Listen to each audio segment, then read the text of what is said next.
Welcome to 2025. Hi, I'm the story dude. My name is Jared Dean Winchester, as you've all known me up until so far. And today, because it's the new year, in the spirit of New Year's, I'm going to tell you what my New Year's resolution is and looking forward to what you can expect on my channel. Welcome, story lovers, to the Story Dude Show with your host, Jared Dean Winchester, bringing you new set of episodes, not just for 2025, but for the month of January 2025. So let's get right into it, without a doubt. Shall we?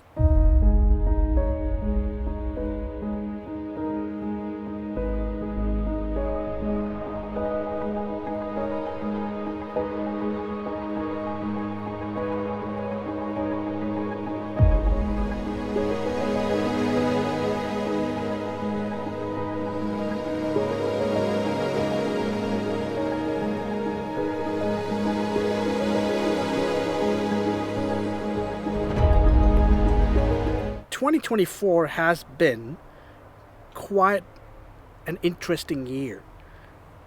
What I like to focus on this year is, as I have realized over the previous month before 2024 came to an end, was that I wanted to do more writing. I wanted to be more involved in my creative work. I wanted to be the one to create a workflow for myself which was not only effective, but it will help with the writer's block, that dreaded writer's block. You know, the one that writers come across, the little demon that pops into your head and tells you you ain't no good, your material ain't no good. So it kind of creates doubt in yourself that tells you to give up. This is precisely what you shouldn't do, and that is precisely what I didn't do, because when I started this channel, I had, for the better part, or for the worst part of my channel, while I was growing my channel with more videos, I had what I believed to be a troll telling me to stop. Of course I didn't, and of course this troll tried to insult me, and I didn't pay any attention to that. I kept going, which is a good thing. However, when it comes to my writing, that is something I wondered, what is making a lot of the writers have writer's block? And it's because it's the constant typing it up on the computer. When you do that, your nervous system doesn't stimulate. Now, which may or may not be causing you to rely on external stimulants like coffee, like energy drinks, like anything that feeds the brain with brain food.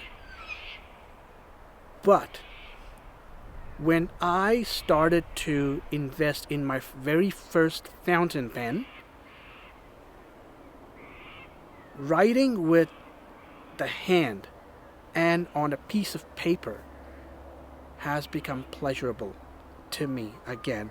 So, my workflow, not exactly sure if I mentioned this in my last set of videos or last set of episodes, but I have found a good workflow system for me. Now, I'm pretty sure a few of you writers out there, will find yourself in a similar situation, but also find yourself coming up with a similar eureka moment where you decide, okay, the act of handwriting what you write which also, by the way, improves your handwriting. And I know this for a fact because I have been practicing my handwriting and it's gotten better. So when you are starting a new draft of a script, or when I was starting a new draft of a script, what I did was I hand wrote in script form the script on a piece of paper. No typing, no screenwriting software. Now this is for when you come up with your initial draft. Now we all know well enough, and at least this is the screenwriter or the filmmaker in you will know that your first draft is crap. It's not good. It's gonna be messy. So what I found this to be a super helpful workflow in terms of handwriting my draft and then transferring it onto a computer. And by transfer, I mean typing it up on the computer, looking at the copy that I have written, and going from there, editing your work from there. For me, that works.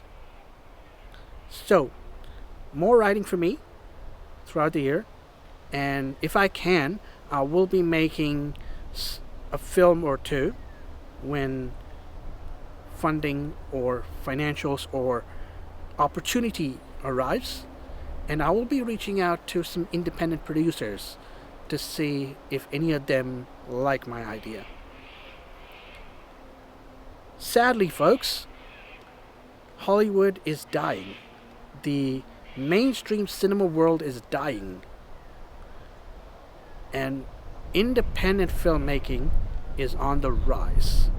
Has been on the rise ever since filmmakers started using DSLR cameras to make their films. Now you will find, for the better part of a filmmaking career, if you are a filmmaker, and what you will also find on platforms like YouTube, there will be filmmakers out there who have made it on their own.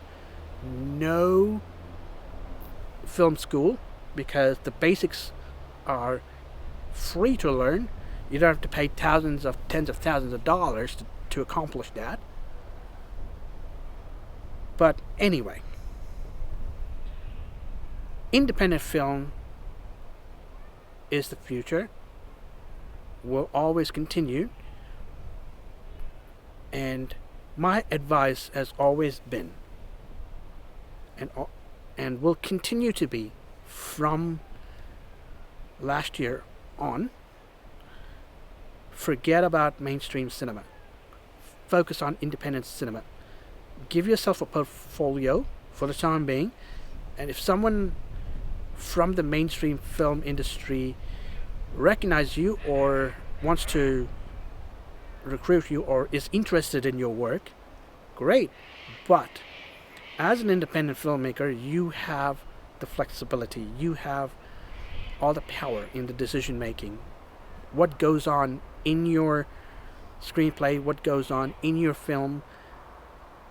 And not that I'm saying you should not submit your work for criticism.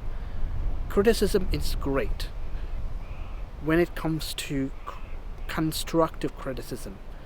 What I do want you to avoid is destructive criticism. Now, criticism that is condescending, criticism that just points out the flaws, doesn't tell you what or how to fix them, also doesn't give you the opportunity to shine. Now, mainstream cinema industry is full of Joe Schmo type critics. Don't know what they're talking about. They do not have a degree in film studies. What they do have is a critical mindset that is destructive for the most part. Now, don't get me wrong. criticism, as I've always talked about in my previous episodes, I can guarantee you that there are critics out there that are worth your time. And these critics will charge you an arm and a leg. And when they do, it's going to be worth it. They're going to give you constructive feedback, constructive criticism, so you can better yourself, so you can better your work. But sites like Rotten Tomatoes make it even worse. And because of the state of criticism,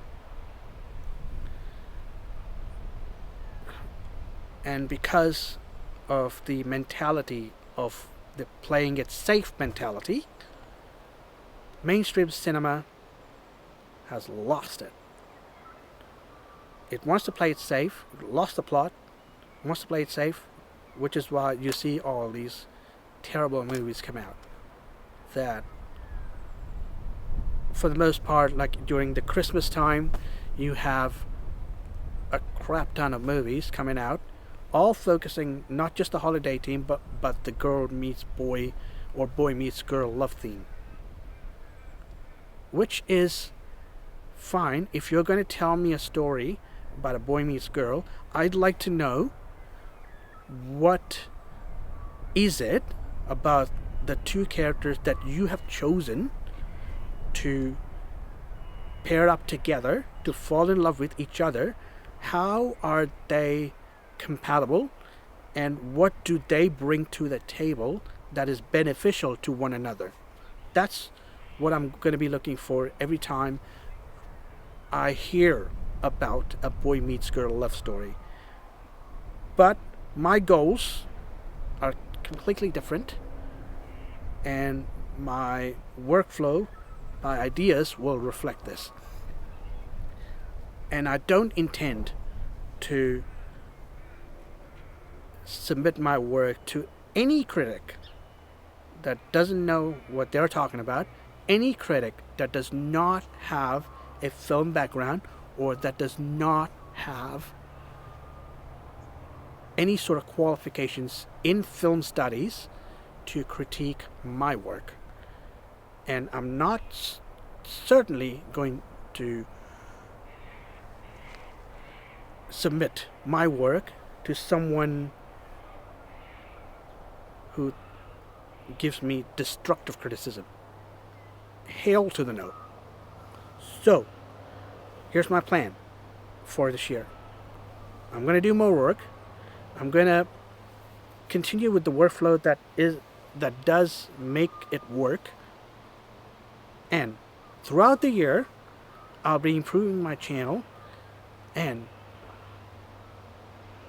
I will probably be asking you a philosophical question throughout my episodes. And that is to come. So, bear with me throughout the year. New changes coming.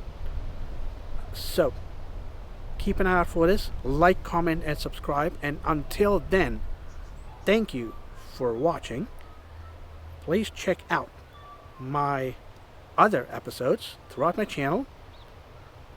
Again, like, comment, and subscribe. And until I see you again, don't forget to turn that page.